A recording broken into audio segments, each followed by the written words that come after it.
મેંદા કે ઓવનના ઉપયોગ વગર બાળકો ગમે ત્યારે જીદ કરે તો તમે ઘરે આ સરળતાથી બનાવીને તૈયાર કરી શકો તેવી આપણે આજે કેકની રેસીપી જોઈશું. તો વિડીયોને જરૂરથી એન્ડ સુધી જોતા રહેજો.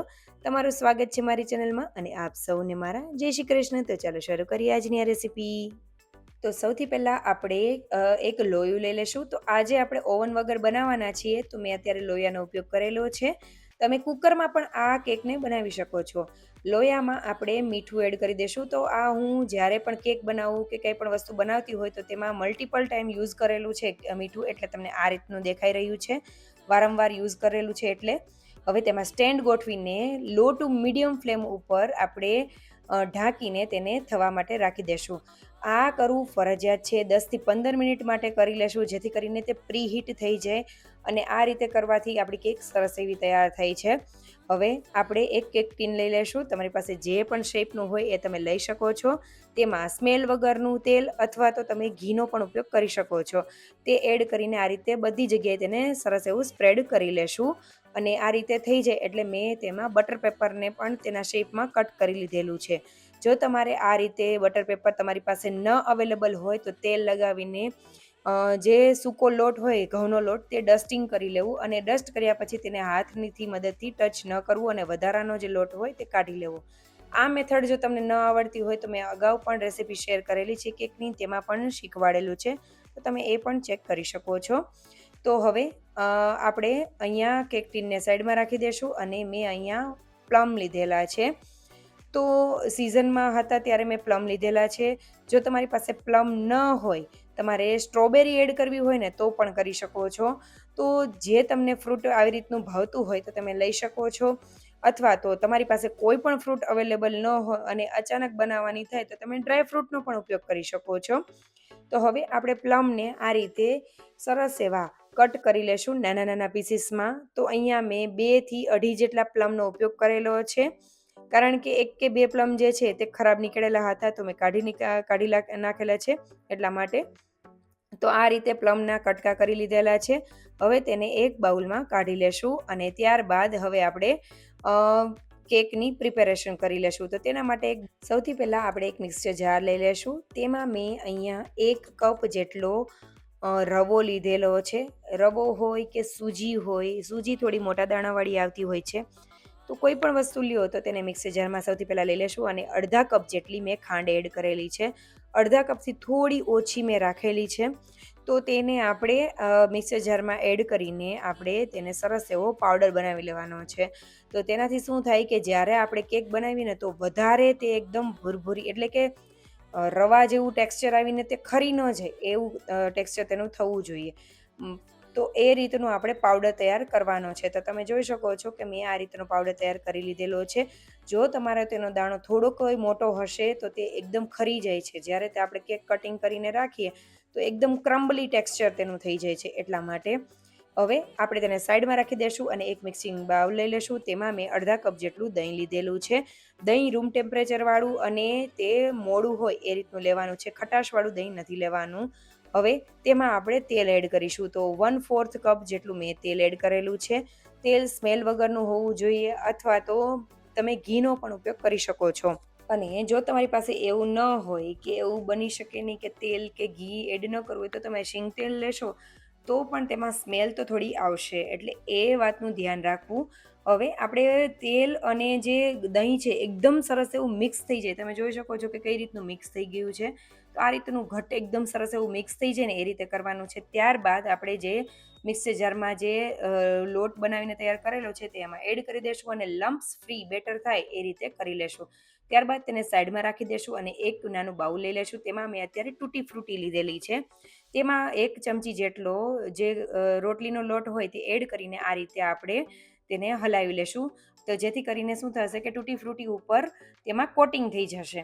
અને આપણે પ્લમને પણ એ રીતે કરવાનું છે, પણ એ પછી કરીશું.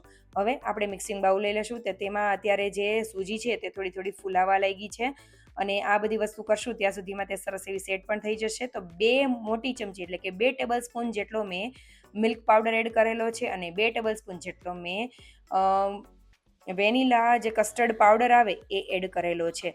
તો વેનીલા કસ્ટર્ડ પાવડર જો તમારી પાસે ન હોય તો વેનીલા એસન્સનો પણ ઉપયોગ કરી શકો છો. તેનો ટેસ્ટ ખૂબ જ સરસ આવે છે, અને હોય તો જરૂરથી એડ કરવો. અને મિલ્ક પાવડર એડ કરવાથી પણ ટેસ્ટ બહુ જ સરસ આવે છે અને સોફ્ટ એવી બને છે કેક આપણી. હવે આ બધી વસ્તુને સરસ એવી લમ્પ્સ ફ્રી એકદમ મિક્સ થઈ જાય એ રીતે કરવાનું છે. ત્યારબાદ આપણે 1 ટીસ્પૂન જેટલું બેકિંગ પાવડર અને હાફ ટીસ્પૂન એટલે કે અડધી ટીસ્પૂન જેટલો બેકિંગ સોડા એડ કરવાનો છે. ત્યારબાદ સરસ એવું મિક્સ કરી લેશું. બધી વસ્તુ સરસ એવી મિક્સ થઈ જાય એટલે આપણે હવે 1/4 કપ જેટલું દૂધ લેશું, જે રૂમ ટેમ્પરેચરવાળું હોય એ રીતનું લેવાનું છે. અને જેટલું જોઈએ થોડું થોડું એડ કરતા જશું અને મિક્સ કરતું જવાનું છે હળવા હાથે, જેથી કરીને દૂધ એડ કરતા જશું એટલે આપણું બેટર કન્સિસ્ટન્સી સરસ એવી એડજસ્ટ થતી જશે. તો આ રીતે થોડીવાર પછી મેં કટ એન્ડ ફોલ્ડ મેથડ કહેવાય છે, આ રીતે કરીએ એને. તો એ મેથડથી આપણે મિક્સ કરી લેશું અને આપણું જે રીતનું બેટર જોઈએ છે રિબન કન્સિસ્ટન્સીવાળું આ રીતની, તો એ રીતનું બેટર થઈ જાય ત્યાં સુધી કરવાનું છે.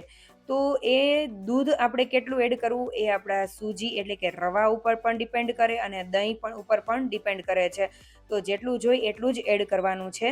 તો એ મેં એડ કરી દીધેલું છે અને થોડું 1 ચમચી ઉપર જેવું બચ્યું પણ છે, તો તેને સાઈડમાં રાખી દેશું. અને હવે આપણે તૂટી ફ્રૂટી એડ કરી દેશું અને સાથે પ્લમ ઉપર પણ મેં સૂકો જે લોટ રોટલીનો હોય તે એડ કરેલો છે. અને આ રીતે હળવા હાથે તેને પણ ટોસ કરી લેશું, મિક્સ કરી લેશું, જેથી કરીને ઉપર તેનું લેયર થઈ જાય લોટનું. એ રીતે કરીને કટ ફોલ્ડ મેથડથી આપણે આ રીતે મિક્સ કરી લેશું. તો અહીંયા જ્યારે કેક બનાવતા હોઈએ ત્યારે મેઝરમેન્ટનું ધ્યાન રાખવું ખૂબ જ જરૂરી હોય છે.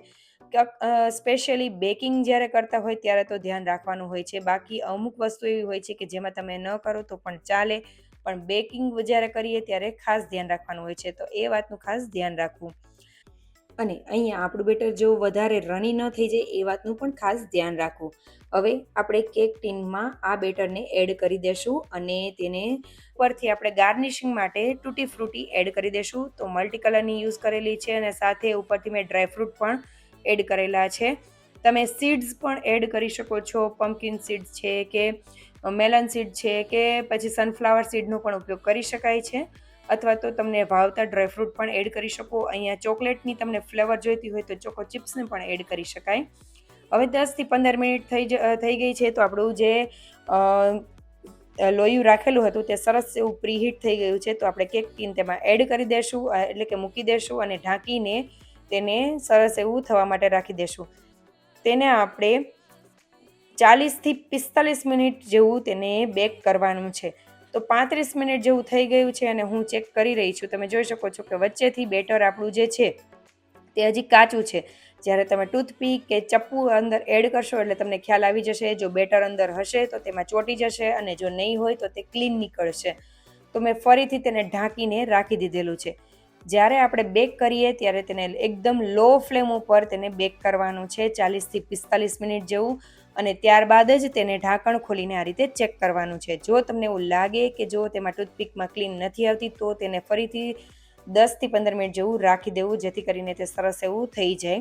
હવે આ રીતે નેક્સ્ટ ટાઈમ મેં જ્યારે ટૂથપીક એડ કરેલી 10 મિનિટ 15 મિનિટ જેવું રાખીને તો સરસ એવી ક્લીન નીકળેલી છે. તો હવે આપણે તેને નીચે લઈ લેશું અને તેને કમ્પ્લીટલી ઠંડુ થવા માટે રાખી દેશું રૂમ ટેમ્પરેચર ઉપર. ત્યારબાદ આપણે તેને ડીમોલ્ડ કરવાનું છે. તો આ રીતે સાઈડમાં તમે જરા એવું ચપ્પુ અડાડશો ને તો તરત જ તે ડીમોલ્ડ થઈ જશે. જ્યારે તે ઠંડુ થતું હશે ત્યારે જ તેની સાઈડ છોડી દે છે, એટલે બહુ કરવાની જરૂર પણ નહીં રહે. હવે તેને આ રીતે પલટાવીને નીચેથી જે આપણે બટર પેપર રાખેલું છે કે 5 મિનિટ પેપર તે કાઢી લેશું અને સરળતાથી તે પણ સરસ એવી થઈ જાય છે. તો તમે જોઈ શકો છો આપણી કેક કેવી બની છે. હવે આપણે તેને કટ કરી લેશું. તો તમે જે શેપમાં બનાવતા હોય એ રીતે તમે કટ કરીને તૈયાર કરી શકો છો.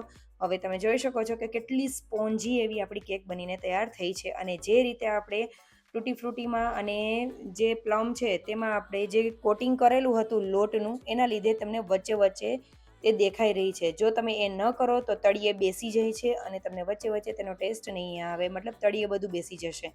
તો આ રીતે જરૂરથી ટ્રાય કરજો. અને જો તમને ક્યારેય પણ ન બનાવી હોય તો જરૂરથી બનાવજો. બાળકો ક્યારેય પણ કહે તો તમે સરળતાથી બનાવીને તૈયાર કરી શકો તેવી છે.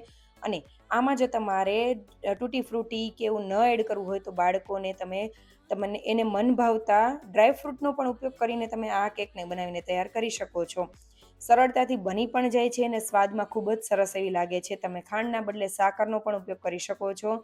તો જરૂરથી રેસીપી ટ્રાય કરજો અને આજની આ સ્પોન્જી ખૂબ જ સ્વાદિષ્ટ એવી રેસીપી તમને સારી લાગી હોય તો લાઇક, શેર અને સબસ્ક્રાઈબ કરજો. કમેન્ટ કરવાનું ભૂલતા નહીં. Thank you for watching.